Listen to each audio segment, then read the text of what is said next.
Finally, 26 years into Amazon's reign of dominance over retail, chickens are coming home to roost, and the retailers are recognizing they need to own marketplaces. I could see them getting into 1.5 or maybe approaching 2 billion. You've clearly seen the marketplace models in luxury goods just, continue to crush. StockX just raised a monster $275 million round, valuing them at $2.8 billion. They have said they're doing $3 billion lifetime GMV. Maybe about a year ago, they were saying they were trending at about $1 billion, on a forward-looking 12-month basis. So pro rata, they were doing about $1 billion run rate GMV. So, in that quarter, they did 250, and they kind of extrapolate that out and say, okay, yeah, we got $1 billion GMV run rate. I think they're picking that up. I could see them getting into 1.5 or maybe approaching 2 billion run rate of GMV. Not necessarily for 2020 GMV numbers, but I could see them getting close to a 2 billion run rate GMV.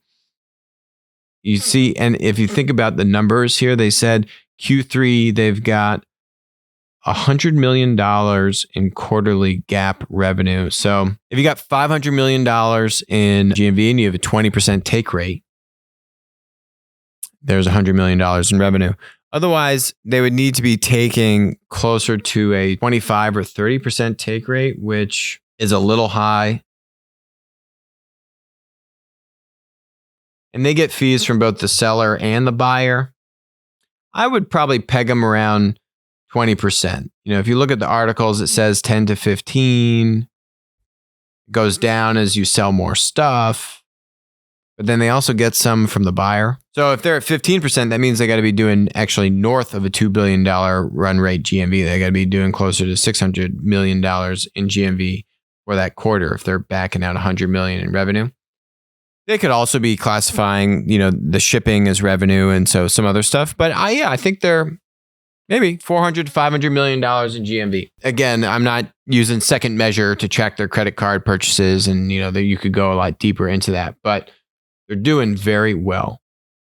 All these kinds of, it's secondhand, but it's kind of consignment. It's hard to get inventory.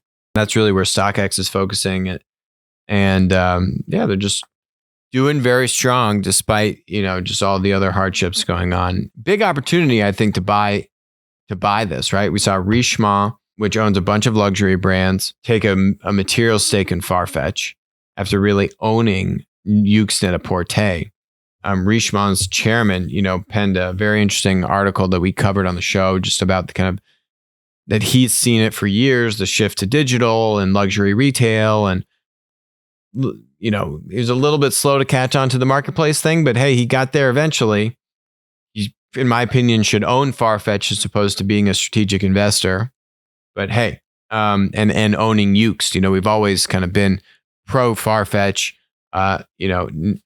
More of a bear on Yoox because that's the linear model. Farfetch is the marketplace model, and you've clearly seen just the marketplace models in luxury goods just continue to crush.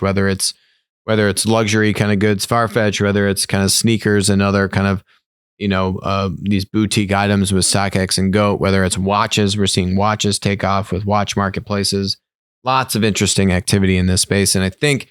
Now, finally, 26 years into Amazon's reign of dominance over retail, finally, the chickens are coming home to roost, and the retailers are recognizing they need to own marketplaces. Own the marketplace. They need to either be a strategic investor or acquire. And guess what? These prices are getting expensive. You got Back Market doing certified electronics, refurbished electronics. They had a massive raise this year, $800+ million valuation. You got, just a lot of these vertical specific B2C marketplaces.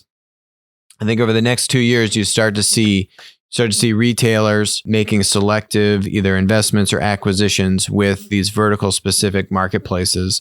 It's the new version of retail, right? The stores are literally gone. And if you still have enough dry powder left in the tank after what COVID has taken out of you, you gotta do digital, and you're gonna have to pay a hefty premium. But that's what happens when you wait 26 years. to get on this bandwagon. Hi, this is Alex from Winner Take All. Thanks for joining us. Hope you enjoyed the content. Feel free to leave a comment, ask us questions, and definitely make sure to join us on our next live stream.